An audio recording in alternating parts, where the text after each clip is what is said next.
समय ने पान तैयार थी के शादी थे लेने आ भाई शादी वाले हुन क्या इंतजाम की दिखना केरे वेले बराती तो टूटी है लेकिन असा तैयारी शेरी करके हुन असा रवाना थी पाए अपने घर को।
असां जरा ये तल्लो नहर ते लांदे पे हैं ते दुल्हन दा घर है इडो बिल्कुल इडो नजदीक है ई वजह कोलो असां जरा ना ट्राली ते नहीं गए ना कार ते चढ़िया असां हुण पैदल वेने पे हैं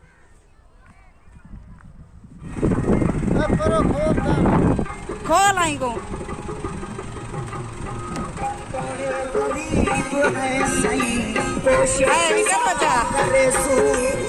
इंतजार जहाँ घड़िया खत्म थी गन बारात बिल्कुल नजदीक आ गई है जिन्ने दिन तो अस इंतजार करने खड़े से तो निजरदी पियो सी वो निजरदी पिए कार बारात आ गई है हुण असां वेंदे पे दुल्हन दे घर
वेल तो देखना एक साइड पे कर बैठा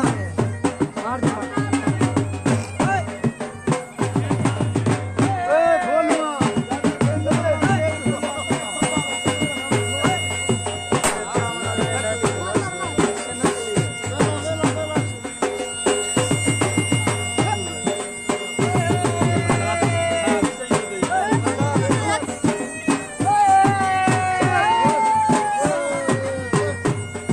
अरे हुण झूमर लगी हुण हुण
लगे हैं, इतना खूबसूरत मंजर।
ओ मेरा छोटा एक बेटा वो ढट्ठा गए